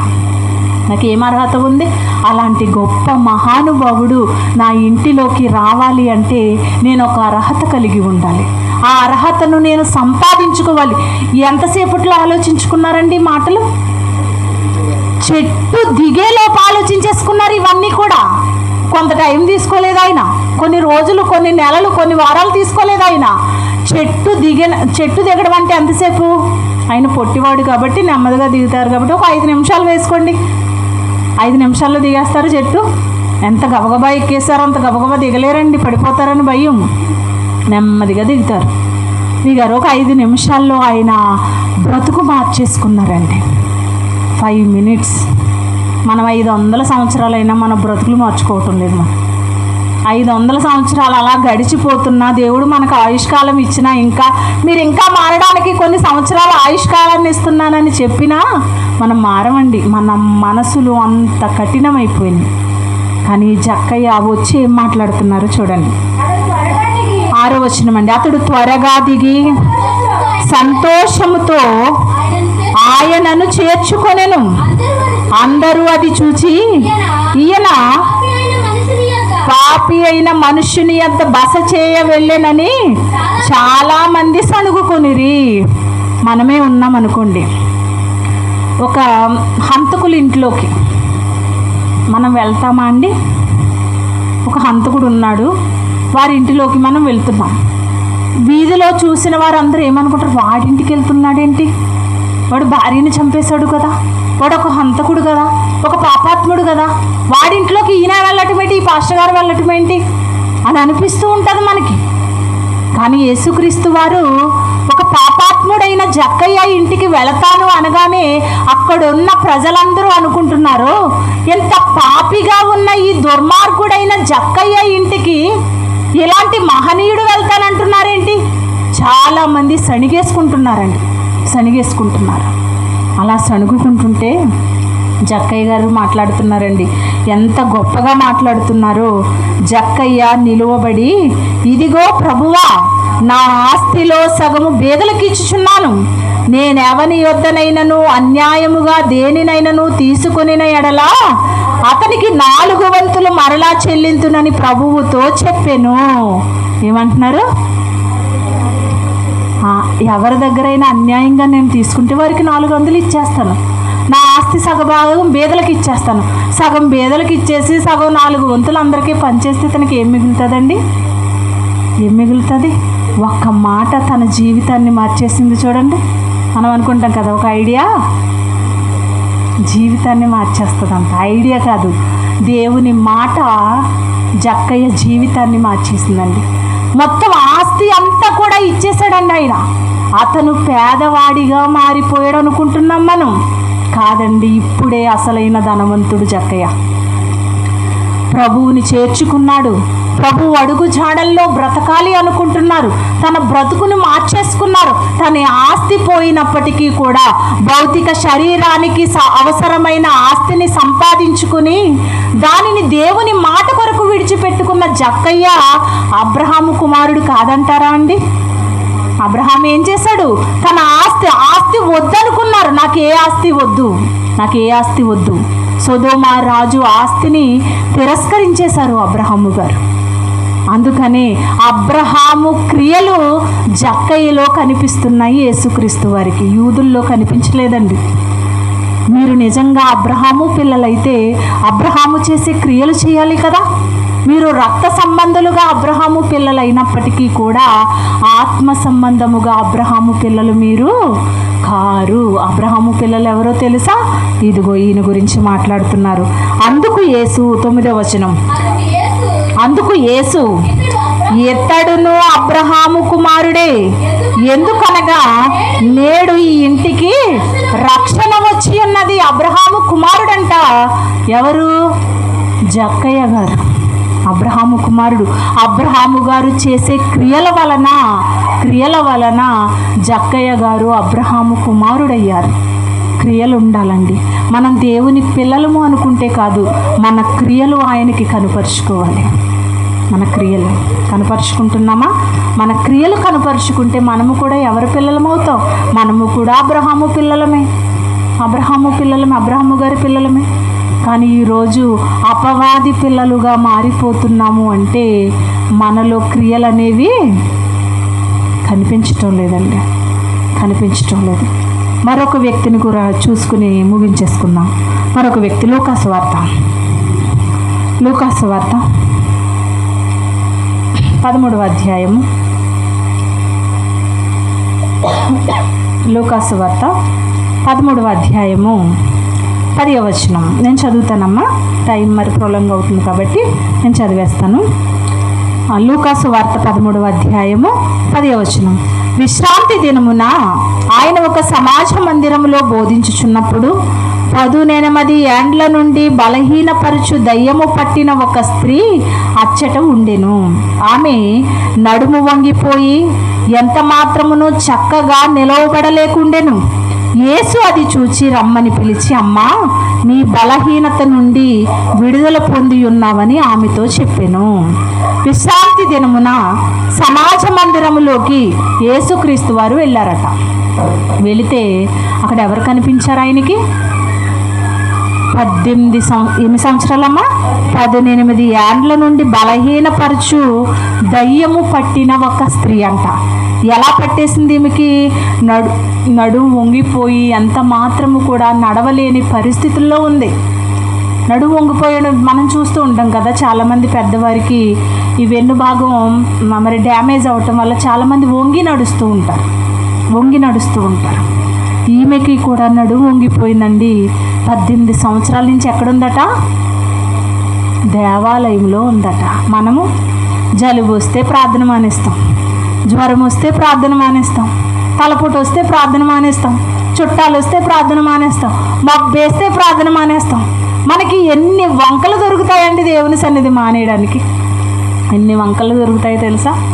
చాలా వంకలు పెట్టేసుకుంటామండి మనం దేవుని సన్నిధి మానేయటానికి. నడుము వంగిపోయిన స్త్రీ అసలు మంచం మీద నుండి లేస్తుందా అండి? అలాంటిది 18 సంవత్సరాల నుంచి ఆమె కనిపెడుతుంది. నన్ను ప్రభువు వస్తారు, నన్ను కనికరిస్తారు, నన్ను స్వస్థపరుస్తారు అని ఆమె సన్నిధి, దేవుని సన్నిధి విడవకుండా 18 ఏండ్ల నుండి అక్కడే ఉండిపోయిందంటండి. ఈమె అబ్రహాము గారి కుమార్తె. ఎలా ఇందాక ఎందుకు చూడండి, ఏ స్వామిని చూచి రమ్మని పిలిచి, అమ్మా, నీ బలహీనత నుండి విడుదల పొంది ఉన్నావని ఆమెతో చెప్పిన యేసుక్రీస్తు వారు రానే వచ్చారు. రాగానే ఈమెను చూశారు. 18 ఏళ్ల నుండి నడుము వంగిపోయిన ఈ స్త్రీని గురించి చూచి వెంటనే యేసుక్రీస్తు వారు ఆమె జీవితాన్ని మార్చేశారండి. మార్చేసి ఏమంటున్నారో చూడండి. ఆమె మీద చేతులుంచగానే ఆమె చక్కగా నిలవబడి దేవుని మహిమపరిచెను. యేసు విశ్రాంతి దినమున స్వస్థపరిచినందున ఆ సమాజ మందిరపు అధికారి కోపముతో మండిపడి జనసమూహమును చూచి పని చేయదగని 6 దినములు కలవు గనుక ఆ దినములలోనే వచ్చి స్వస్థత పొందుడి, విశ్రాంతి దినమందు రావద్దని చెప్పాను.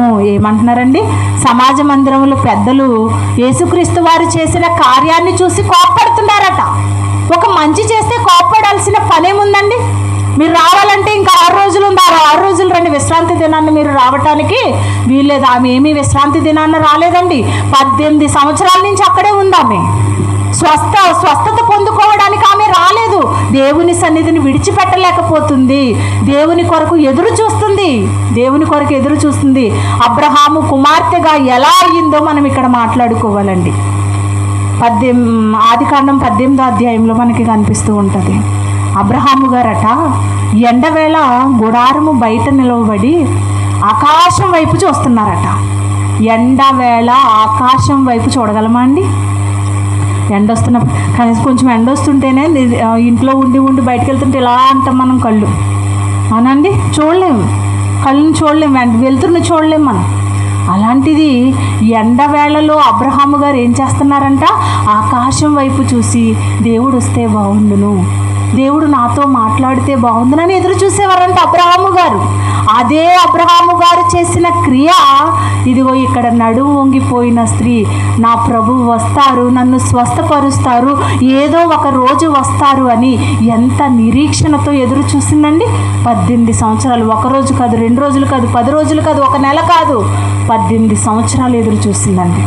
మనం చూస్తాం ఇటు అలాగా. మనం ఒకటి అనుకుంటాం, ప్రార్థన చేస్తాం, నెరవేరలేదనుకో, దేవుడు నాకు ఏమేలు చేయట్లేదని ప్రార్థనకి రాను అనేస్తామండి వెంటనే. మనది ఎంత అల్ప విశ్వాసమునండి, ఎంత అల్పభక్తో మనది, అల్పభక్తో. కానీ ఆ నడుము వంగిపోయిన స్త్రీ గురించి ఆయన అక్కడికి వెళ్ళారండి. అక్కడ జక్కయ్య గారి గురించి కూడా మనం చెప్పుకున్నాం కదా. జక్కయ్య గారి గురించే ఎరుకో పట్టణానికి వెళ్ళారు యేసుక్రీస్తు వారు. జన సమూహాల కొరకు వెళ్ళారు అనుకుంటున్నారు అందరూ, కాదు, జక్కయ్య గారి కొరకు వెళ్ళారు. ఇక్కడ కూడానండి, ఇక్కడ స్టార్ట్ చేసి 3 years అయిందండి. 3 సంవత్సరాలు కంప్లీట్ అయిపోయి 4వ సంవత్సరం ఇది. ఇక్కడ రమణ గారు కుటుంబం మాత్రమే ఒక 5-6 ఉండేవారండి. ఈరోజు ఎంతమందిని చూస్తుంటే నాకు చాలా అంటే చాలా ఆనందంగా ఉంది, చాలా ఆనందం. దేవుని మాటలంటే ప్రేమే, తెలియక రాలేకపోయారు, కానీ తెలుసుకున్న తర్వాత మానటం లేదు చూడండి. చాలా వాక్యానికి ఆనందపడి సంతోషపడి ఈరోజు దేవుడు మాతో ఏం మాట్లాడతారో అని వస్తాం చూడండి. మనము కూడా అబ్రహాము పిల్లలమేనండి. ఆయన వాక్యం కొరకు ఎదురు చూస్తున్నాము అంటే, అబ్రహాము గారి క్రియలు మనలో ఉన్నాయి అంటే మనము కూడా అబ్రహాము పిల్లలమే కదా, అబ్రహాము గారి పిల్లలమే కదా. ఈమె గురించి ఏం మాట్లాడుతున్నారు? అందుకు ప్రభువు 15వ వచనం, వేషధారులారా, మీలో ప్రతి వాడును విశ్రాంతి దినమున తన ఎద్దునైనను గాడిదనైనను గాడి ఎద్దు నుండి విప్పి తోలుకొని పోయి నీళ్లు పెట్టును కదా. అంటే విశ్రాంతి దినముని ఈమెని స్వస్థపరిచారని మీరు బాధపడిపోతున్నారు కదా, విశ్రాంతి దినముని ఏమీ చేయకూడదని మీరు అంటున్నారు కదా. మీరు ఏం పనులు చేస్తున్నారు? మీరు గాడిదలు వేపుకుంటున్నారు, ఎద్దులు వేపుకుంటున్నారు, నీళ్లు పెట్టుకుంటున్నారు, అన్నీ చేసుకుంటున్నారు. కానీ ఈమెను స్వస్థపరుస్తుంటే మీకు బాధ వచ్చేస్తుందా విశ్రాంతి దినాన? యేసుక్రీస్తు వారు అడుగుతున్నారు, మీ పనులు మీరు చేసుకుంటున్నారు, నేను చేసే పనిని ఆపాలనుకుంటున్నారు, ఇది ఎక్కడ న్యాయం అని అడుగుతున్నారు క్రీస్తు వారు. అడుగుతూ ఏమంటున్నారు? ఇదిగో 18 ఏండ్ల నుండి సాతాను బంధించిన అబ్రహాము కుమార్తె అయిన ఈమెను విశ్రాంతి దినమందు ఈ కట్ల నుండి విడిపింపతగదా అని అతనితో చెప్పాను. ఎవరి కుమార్తెట? అబ్రహాము కుమార్తె. ప్రభువు కొరకు ఎదురు చూస్తుంది. అక్కడ అబ్రహాము గారు ఎండవేళలో దేవుని కొరకు ఎదురు చూశారు. ఒక 3 మనుషులు వచ్చారండి అబ్రహాము గారి దగ్గరికి. వస్తే వాళ్ళని చూసి దేవుళ్ళే అనేసుకున్నారంట అబ్రహాము గారు. అమ్మ బాబు, నా ఇంటికి దేవుడు వచ్చేసారు. గబగబా తీసుకుని వెళ్ళిపోయారు. ఒక చక్కటి లేగదూడను వధించారు. చక్కగా వారికి విందును ఏర్పాటు చేశారు. ఇంతకీ వాళ్ళ లోనకి తీసుకొచ్చి వాళ్ళకి భోజనం పెడుతున్నారు. దేవుడే పంపించాడు అనుకున్నారు. ముందు దేవుడు అనుకున్నారు, తర్వాత మనుషులని తేరి చూడగానే మనుషులని అర్థమైంది. మిమ్మల్ని దేవుడు అనుకున్నాను, మీరు మనుషులుగా వచ్చారు, మీరు నాకు అవసరం లేదు అనలేదు. ఆతిథ్యం ఇవ్వడంలో ఫస్ట్ ప్లేస్లో ఉన్నది అబ్రహాము గారండి. మన ఇంటికి ఎవరైనా వచ్చి ఒక గ్లాసులు మంచినీళ్ళు అడిగితే వాళ్ళ ఇంటికి వెళ్తే మనకి ఏం పెట్టదు, గ్లాసులు మంచినీళ్ళు మనల్ని నిలబడుగుతుంది వచ్చి. ఎన్ని మాట్లాడతామంటే ఒక గ్లాసు నీళ్ళు ఇవ్వడానికి. కానీ అబ్రహాము గారు ఆతిథ్యం ఇచ్చారు. అంటే యేసుక్రీస్తు వారు కూడా అంటారు, ఆతిథ్యమీయ మరొకడి. ఎవరు వచ్చినా కానీ వారి కడుపు చూడాలండి, మనం వారి కడుపు చూడాలి. నన్ను అంటారండి అందరూ, మా ఇంటికి వస్తే ప్రశాంతి గారు ముందు కడుపు చూస్తారు వచ్చిన వెంటనే అని. ఇది గొప్ప కోసం చెప్పటం లేదు, వాక్యాన్ని బట్టి నేర్చుకున్నాను. వాక్యాన్ని బట్టి కూర్చోండి అని చాలా మర్యాదలు చేసేదో మాట్లాడుతూ ఉంటారు. ఎండన వస్తారు కదా, గ్లాసు మంచినీళ్ళు ఇస్తే వాళ్ళ ప్రాణం ఉపశమనం కదా. మనం కూడా అలాగే చేయాలి. వాక్యాన్ని బట్టి నేర్చుకోవాలి. వాక్యం మనల్ని మారుస్తుందండి ప్రతి విషయంలో కూడా. అబ్రహాము కుమార్తెగా ఈమె పిలువబడింది అంటే దేవుని కొరకు ఎంత నిరీక్షణతో ఎదురు చూసిందో. ఒక అబ్రహాము గారి లాంటి క్రియలు ఈమె సంపాదించుకున్నందుకు అబ్రహాము కుమార్తె అయ్యింది కదా. ఈరోజు మనము కూడా మన తండ్రి అపవాది సంబంధులుగా మనం ఉండకూడదండి. అలా ఉంటే నరకాగ్నిలోకి మనం వెళ్ళిపోక తప్పదు. కానీ మనం ఎక్కడికి వెళ్ళాలి? దేవుని సన్నిధిలోకి వెళ్ళాలి అంటే, పరలోక మహాభాగ్యాన్ని మనం సంపాదించుకోవాలంటే ఇదిగో అబ్రహాము గారి లాంటి క్రియలు మనం చేయాలి. అబ్రహాము గారి ఎదురుచూపులు పరలోక పునాదులు గల పట్టణం కొరకు ఎదురు చూసారంటే అబ్రహాము గారు.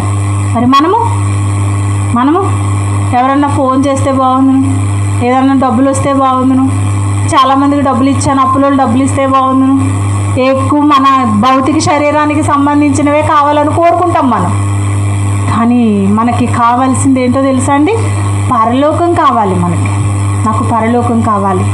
ఈ రాత్రి మీరు మనసులో ఒక్కసారి ఇంటికి వెళ్ళిన తర్వాత నిజంగా అబ్రహాము గారి లాంటి క్రియలు నాలో ఉన్నాయా లేవా? లేకపోతే అపవాది పిల్లలుగా మనం ఉంటున్నామా? వాడు చేసే క్రియలు మనలో ఉంటున్నాయా? వాడి అబద్ధాలు మనలో ఉంటున్నాయా? వాడి దుర్మార్గం మనలో ఉంటుంది? ఒక్కసారి ఆలోచించుకోండి. నిజంగా అనుకుంటున్నానండి. నిజంగా ఇందాక మీరు అన్నారు కదా దుష్టుని సంబంధులు అని. దుష్టుని సంబంధులు అయితే ఇక్కడికి వచ్చి వాక్యం వినరండి. మీరు వాక్యం వినరు. దేవుని పిల్లలండి మీరు. ఇంకా కొన్ని మార్చుకోవాలండి. మనం దుష్టుని పిల్లలం కాదు, దేవుని పిల్లలంగా బ్రతకాలి. దేవుని పిల్లలుగా ఈరోజు వాక్యాన్ని ప్రేమించే కదా అందరూ వచ్చారు. ఈరోజు ఏదో ఒక మాట మనకు వినిపిస్తుంది, మన జీవితాలని మారుస్తుంది అన్న ఉద్దేశంతోనే కదా వస్తారు. కాబట్టి మనందరము దేవుని పిల్లలమే. అబ్రహాము పిల్లలుగా ఒక విశ్వాసులకు తండ్రి అంటే మనము కూడా ప్రభువునందు విశ్వాసము కలిగి ఉంటే మనము కూడా అబ్రహాము పిల్లలమే. క్రీస్తునందు విశ్వాసము కలిగి ఆయన అడుగుజాడల్లో నడిస్తే మనము కూడా అబ్రహాము పిల్లలమే. అపవాది పిల్లలుగా మనం ఉంటే ఎలాంటి ప్రమాదంలోకి వెళ్ళిపోతామో ఈ మాట చూసుకుని ముగించుకుందాం. రోమీలకు వ్రాసిన పత్రిక 1వ అధ్యాయము 28వ వచనం చూడండి. తీసారమ్మా అందరూ? రోమీలకు వ్రాసిన పత్రిక 1వ అధ్యాయము 28వ వచనం. మరియు వారు తమ మనస్సులో దేవునికి చోటియ్యనల్లకపోయిరి గనుక చేయరాని కార్యములు చేయుటకు దేవుడు భ్రష్ట మనసుకు వారిని అప్పగించెను. మనము కూడా దేవునికి చోటియ్యకపోతే గనుక, దేవునికి ఇష్టం లేని కార్యకలాపాలను జరిగిస్తే గనక దేవుడే భ్రష్ట మనసుకు మనల్ని అప్పగించేస్తారు. యూదులు వెళ్ళిపోయారండి ఎలాగో అపవాది పిల్లలుగా. అప్పుడు యేసుక్రీస్తు వారు మాట్లాడుతున్న యూదులు. ఈరోజు క్రైస్తవులుగా మనం మన మనసులో దేవునికి చోటియకపోతే దేవుడే భ్రష్ట మనసుకు అప్పగించేస్తారు. ఇప్పటి వరకు దేవుడు మనతో ఉన్నారు కాబట్టి, దేవుడు మనల్ని పట్టుకున్నారు కాబట్టి ప్రతి సమస్య నుండి మనం విడుదల పొంది మరలా నిలదొక్కుకోగలుగుతున్నాం. మన జీవితాన్ని నిలబడగలుగుతున్నాం. మనం ఎన్ని శ్రమలు వచ్చినా, ఎన్ని బాధలు వచ్చినా, ఎలాంటి కష్టాలు వచ్చినా మనం వాటిని ఎదుర్కొని నిలబడగలుగుతున్నాము అంటే దేవుడు మన చేతిని పట్టుకుంటున్నారండి. మన చేయిని పట్టుకున్నారు. నీకు భరించలేనన్ని కష్టాలు వచ్చినప్పుడు నేను ఉన్నాను కదమ్మా, నువ్వు దేనికి భయపడాల్సిన అవసరం లేదు. దేవుడే చెబుతున్నారు. నీకు భరించలేనన్ని కష్టాలైతే నేను ఇవ్వను, నీకు ఎంతవరకు తట్టుకోగలవో ఆ శ్రమలనే నేను పెడతాను. ఆ శ్రమల్లోనే కదా నువ్వు నా మీద ఆధారపడతావు, నన్ను జ్ఞాపకం చేసుకుంటావు. కాబట్టి నువ్వు తట్టుకోగలిగినన్ని శ్రమలే నీకు పెడతాను. అవి కూడా నువ్వు తట్టుకోలేనంటే వాటిలో నుంచి విడిపించడానికి నేను ఒక మార్గాన్ని నీకు సిద్ధపరుస్తాను. ఇంత భరోసా ఎవరిస్తారు చెప్పండి? ఎవరిస్తారు? చక్కటి భరోసా దేవుడిచ్చారండి. ఒకవేళ ఇన్ని మాటలు చెప్పినా మన బ్రతుకు మార్చుకోలేదనుకో, భ్రష్ట మనసుకు దేవుడే మనల్ని అప్పగించేస్తారు. ఒకప్పుడు రెడ్డిస్లో ఒక అమ్మాయి, ప్రియాంక అని ఒక అమ్మాయి చనిపోయిందండి. 4 అబ్బాయిలు ఆమెని అత్యాచారం చేసి చంపేశారు. చంపేసిన తరువాత వాళ్ళకి ఒక అవకాశం ఇవ్వచ్చండి, కానీ ఇవ్వలేదండి. ఎందుకు ఇవ్వలేదు? ప్రతి మనిషిని కూడా దేవుడు పట్టుకుంటారండి. కానీ పాపం మితిమీరిపోయినప్పుడు దేవుడు కూడా చెయ్యి పట్టుకోవాలన్న ఆలోచన ఆయనకి ఉండదు. ఇంకా విడిచిపెట్టేయాలి, మారడు. ఇంకా ఆయనకి తెలిసిపోతుంది వీడు మారడు అన్న సంగతి దేవునికి అర్థమైంది అంటే దేవుడు ఇంకా పట్టుకుని ఉండాల్సిన అవసరత అనేదే లేదు. మితిమీరిపోయారండి పాపంలో. ఒక ఆడపిల్ల విషయంలో పాపం చేశారు. పోలీస్ వారి చేత కాల్పులకి గురయ్యి 4 చచ్చిపోయారండి. క్షణమాత్రము సుఖము కోసం వారి ప్రాణాలని కోల్పోయారు. వారి కుటుంబాలకి ఎంత అన్యాయమో చూడండి. కుటుంబాలు ఎంత అన్యాయం అయిపోయి ఉంటాయి చూడండి. మనము కూడా అంతేనండి. పాపం విషయంలో మాత్రం చాలా జాగ్రత్తగా ఆలోచించి వాటిని తప్పించుకుంటూ, వాటిని ఎదుర్కొంటూ మనం దేవునిలో ముందుకు కొనసాగగలిగితే గనక దేవుడు మన చెయ్యి విడిచిపెట్టకుండా ఒక అబ్రహాము సంతానముగా, విశ్వాసులకు తండ్రి అయిన అబ్రహాము సంతానముగా దేవుని పిల్లలుగా మనల్ని తీర్చిదిద్దాలి అనుకుంటున్నారు. ఇప్పుడే మీరు నిర్ణయం తీసుకోండి. మనం అబ్రహాము పిల్లలమా, అపవాది పిల్లలమో? నిర్ణయం ఎవరికి వారికి విడిచిపెడుతున్నాను. ప్రార్థన చేసుకుని సమయాన్ని అప్పగిస్తాను. క్షమించండి, ఈరోజు కొంచెం లేట్ అయింది, ఇంట్లో వర్క్ ఉండటం వలన. మరి దయచేసి మన్నించి ప్రార్థించుకుందాం. మహిమ కలిగిన మా కన్న తండ్రి, కృప కలిగిన మా ప్రభువా, మీ ఘనమైన నామమునకు స్తుతులు స్తోత్రములు చెల్లించుకుంటున్నాము తండ్రి. ఇంతవరకు నాయన చక్కటి మాటలు మా ద్వారా తండ్రి మీ పిల్లలకు తెలియపరిచారు నాయన. మేము ఎవరి పిల్లలుగా ఉన్నామో తండ్రి, ఈ రాత్రి ఒక నిర్ణయానికి మేము వచ్చినాయన. మా అబ్రహాము పిల్లలుగా మేము ఉండాలనుకుంటున్నాము, ఇంకా అపవాది పిల్లలుగానే మేము బ్రతకాలనుకుంటున్నాము. ఒక్కసారి మా ఆత్మీయ స్థితిని మేము తండ్రి స్థిరపరుచుకుని నాయన, మా ఆత్మీయ స్థితిని తండ్రి మేము బలపరుచుకుని నాయన, మేము సరిదిద్దుకుని మీ కొరకు తండ్రి ఉన్నతంగా బ్రతికే ధన్యతను ప్రసాదించండి. కూడి వచ్చిన మీ పిల్లలందరినీ దీవించండి. ఓపికతో విన్న మీ పిల్లలందరినీ దీవించి ఆశీర్వదించమని మీరే తండ్రి ఈ కార్యక్రమాన్ని బట్టి, మాటలను బట్టి మీరు మహిమపరచబడాలని కోరుకుంటూ యేసుక్రీస్తు వారి నామంలో ఈ ప్రార్థన అడిగి వేడుకుంటున్నాము తండ్రి. ఆమేన్.